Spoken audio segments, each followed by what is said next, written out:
Estamos de regresso para a segunda e última parte do Jornal Regional. Pedro Matos está connosco em estúdio para nos falar sobre microeconomia. Pedro, boa tarde, obrigado desde já pela sua presença. Olá, muito boa tarde, eu que agradeço. Defende que o nosso país tem que se integrar na economia global, mas de que forma? Portanto, eu acho que o nosso país deve se integrar na economia global, mas tendo em conta essa economia local. Ou seja, acho que se está a dar muita importância às exportações, portanto que o país deve se desenvolver só pelas exportações e está, de certa forma, a esquecer-se da economia local, portanto das localidades, das regiões. Estou-me a referir mais concretamente às micro e pequenas empresas. Eu tenho alguma experiência com os empresários e sei qual é a dificuldade que eles passam, porque as políticas fiscais que atualmente estão a ser implementadas estão a atrofiar completamente a possibilidade de gerar cash flow e de investimento nas empresas para posteriormente gerarem emprego. Pedro, falamos em pequenas e médias empresas, falamos também na exportação, falou na exportação, que de facto se dava muita importância a esse tema.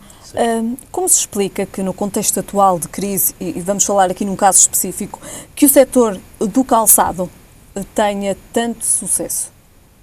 É precisamente através das exportações e porque antes portanto, do contexto de crise foi um setor que se veio a preparar, que se veio a desenvolver precisamente cá dentro.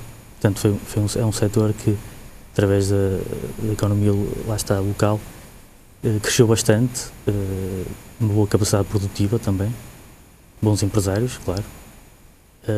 E já estava preparado então para exportar nesta crise. Claro que é preciso exportar, mas para além de exportar é preciso realmente reforçar o consumo interno, que é isso que está a falhar.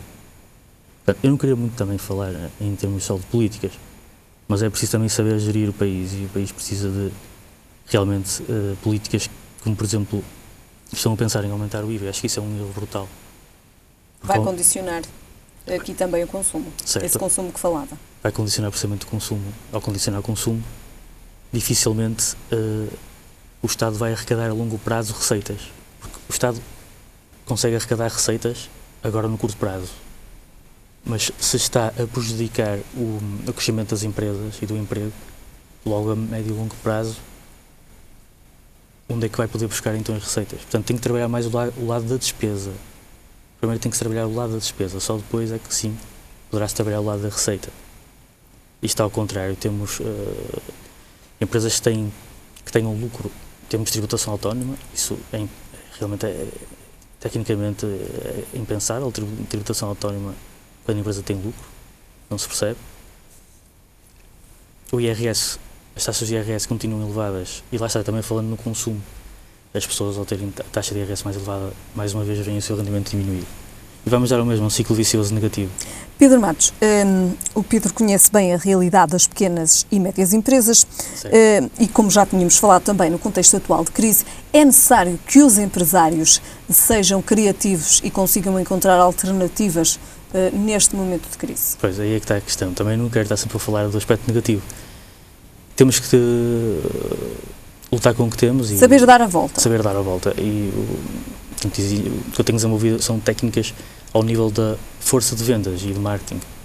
Portanto, lá está, os empresários têm que ser criativos e desenvolverem técnicas de marketing e investir mais no esforço de vendas, de modo a conseguir então aumentar as suas receitas.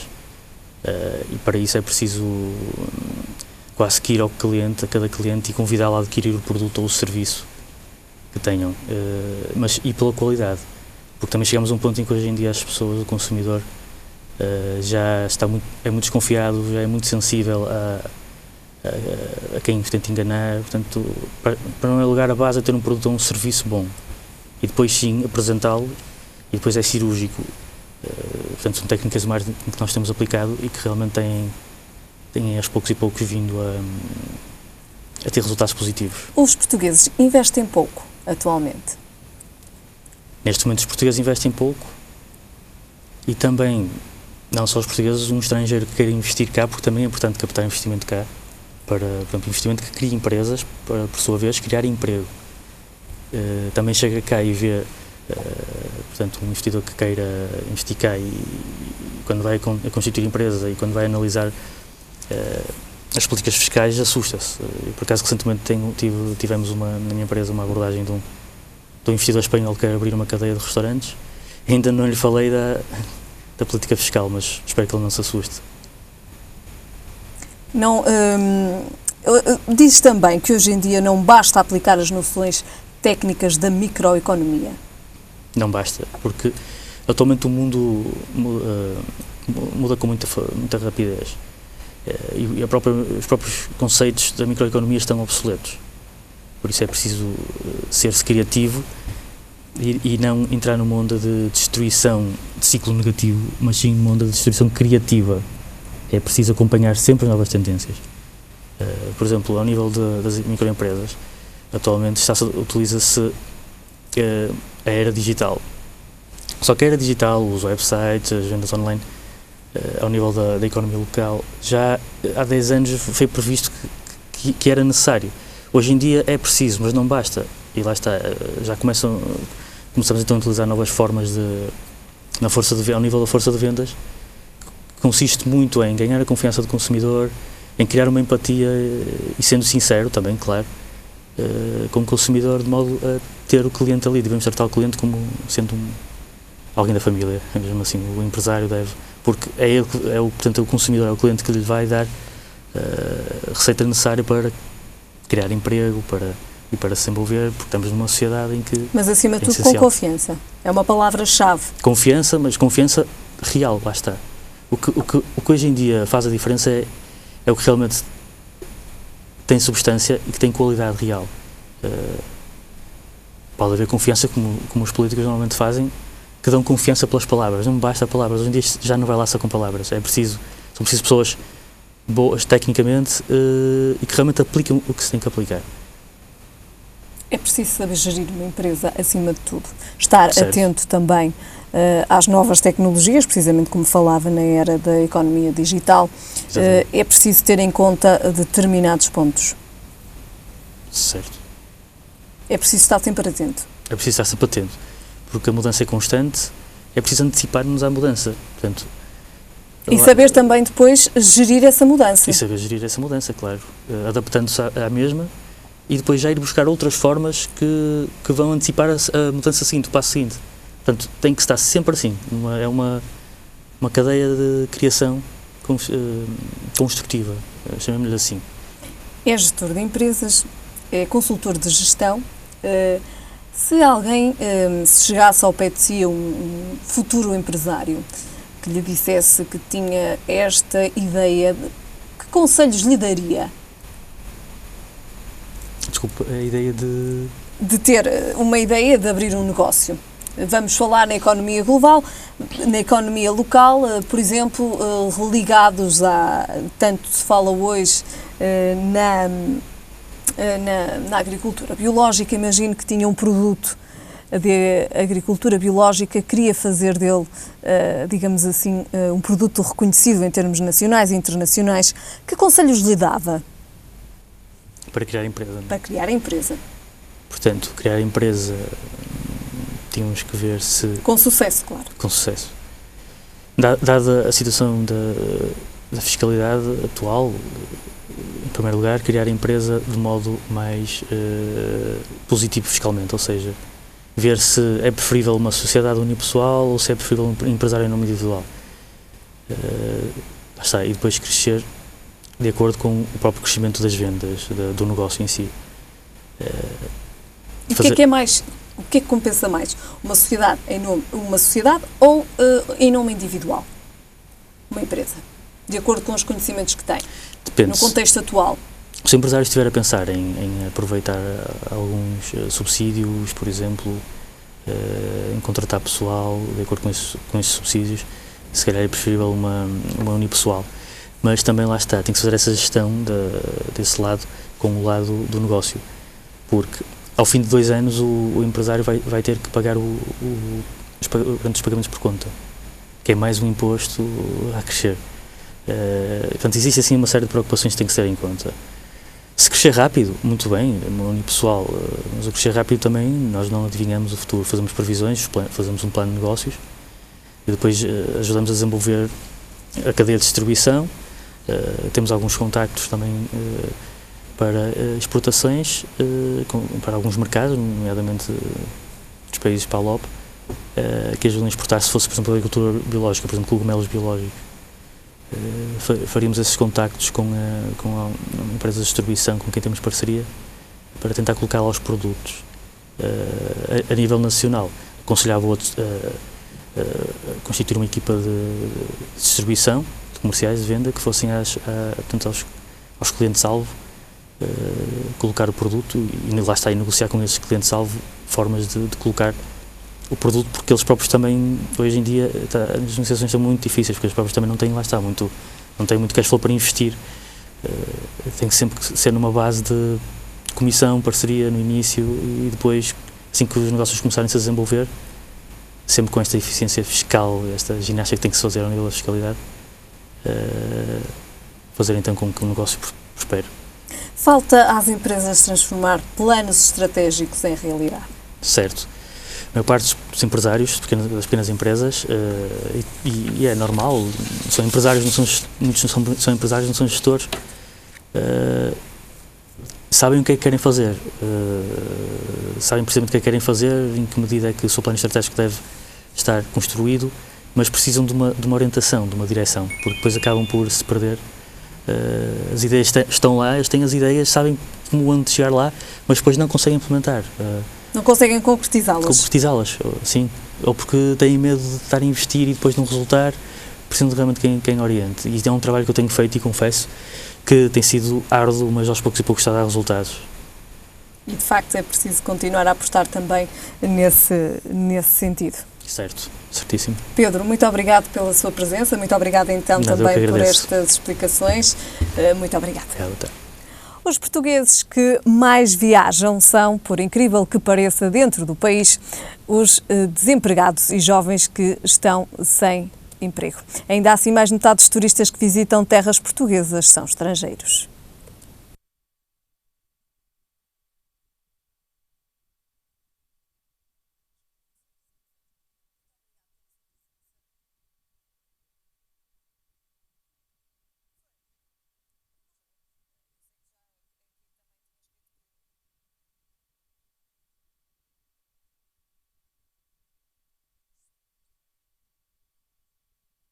Por motivos técnicos não nos é possível apresentar esta peça, voltaremos então a vê-la amanhã. Estima-se que a doença celíaca afete 100 mil portugueses, mas apenas 10 mil foram diagnosticados. A doença é caracterizada pela intolerância ao glúten, presente num sem número de alimentos. Enumeramos aqui uma lista desses alimentos proibidos. Portugal é conhecido pela riqueza da sua gastronomia.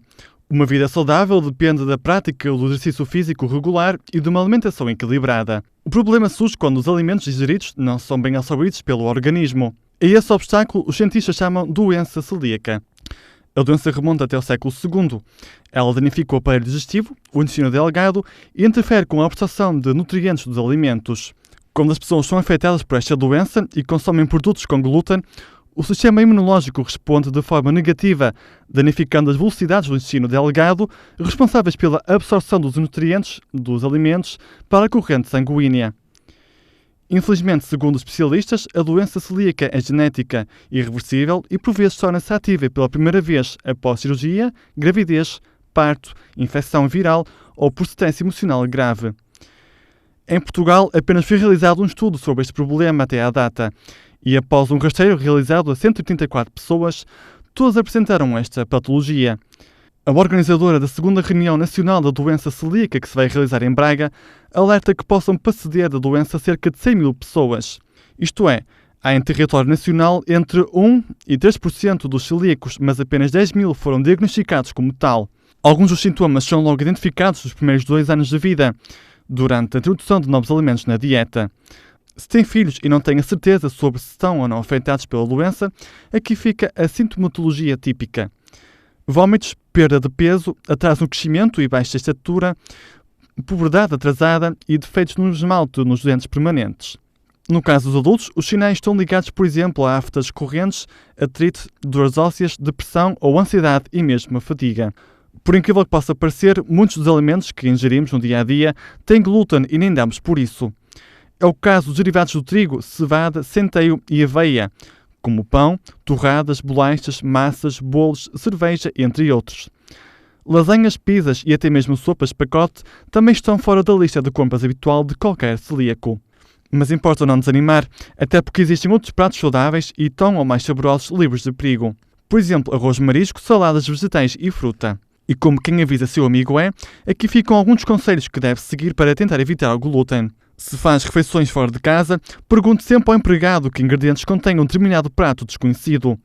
Além disso, lê os folhetos informativos dos medicamentos, mesmo que lhe tenham sido receitados. E claro, quando for ao supermercado, não se esqueça de ver os ingredientes indicados na embalagem. Em caso de dúvida, não arrisque e opte por um substituto do produto. Para mais informações, pode consultar o site oficial da Associação Portuguesa dos Nutricionistas, é www.apn.org.pt, ou o site da Associação Portuguesa de Celíacos em www.celiacos.org.pt. A Organização Mundial de Saúde publicou um estudo onde afirma que a depressão é a principal causa de doença nos jovens entre os 10 e os 19 anos. O estudo revela ainda que o suicídio está no terceiro lugar das principais causas de morte. A depressão é uma doença que não escolhe idades e, de facto, os seus primeiros sintomas manifestam-se na adolescência. A irritabilidade ou o comportamento violento, sintomas da doença, podem levar a um diagnóstico errado. A partir do momento em que se percebe que o aluno sofre de depressão, a melhor técnica a utilizar é encontrar atividades prazerosas e que os ajudem a superar as ideias negativas. É na adolescência que se devem criar as bases para uma vida adulta saudável, já que diversos estudos demonstram que aos 14 anos algumas pessoas já revelam sintomas de problemas mentais que, caso resolvidos a tempo, podem impedir mortes. Os primeiros diagnósticos podem ser feitos na escola, uma vez que atualmente muitos estabelecimentos de ensino têm um gabinete de psicologia ao qual o aluno pode recorrer. Embora nos casos mais graves seja dada total atenção ao aluno, algumas escolas ainda não possuem uma linha de apoio direta para onde podem ligar. Apesar do psicólogo ter o dever de manter confidencialidade, na adolescência é importante que o trabalho realizado entre o psicoterapeuta e o paciente passe também pelos pais, uma vez que o ambiente em casa tem um papel importante na vida do jovem. No caso do parasuicídio, a confidencialidade deverá ser quebrada, pois a recuperação terá que passar por todas as vivências do paciente. Nestas situações, os rapazes têm tendência a exteriorizar mais a sua depressão, pois tornam-se mais violentos. Por outro lado, as raparigas interiorizam a depressão, virando as agressões para elas próprias. Aliás, a depressão está vulgarmente associada à ideia de suicídio, e apesar do suicídio ser a terceira principal causa de morte entre jovens, no relatório da Organização Mundial de Saúde existe destaque para a diferença de géneros, pois o suicídio é a primeira causa de morte nas raparigas. Nos casos mais graves de depressão, surge a hipótese de medicar o paciente. No entanto, a medicação apenas reduz os sintomas, não trata a doença. Nestas situações, o principal e mais importante medicamento é o terapeuta. Segundo o relatório da OMS, além da depressão, as principais doenças entre os adolescentes são os acidentes rodoviários, a anemia e a automutilação. Por outro lado, as principais causas de morte entre os jovens, para além do suicídio, são as doenças pulmonares, a violência, a epilepsia e as doenças do sangue. A depressão é uma doença silenciosa que afeta cada vez mais jovens e é fundamental que seja diagnosticada o mais cedo possível para ser tratada. Na época das descobertas, também as doenças afetam a vida de muitos jovens. Ficamos agora com um minuto de saúde.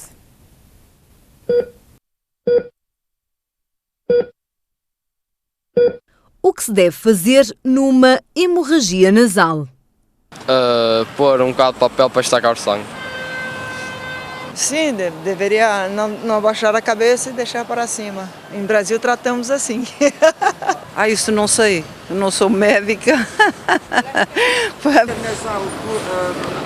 Já sabe, se topar com um algodão ou uma coisa qualquer. Deve-se meter a cabeça para baixo, porque acho que se metemos a cabeça para cima pode ficar estancado de sangue. O médico responde.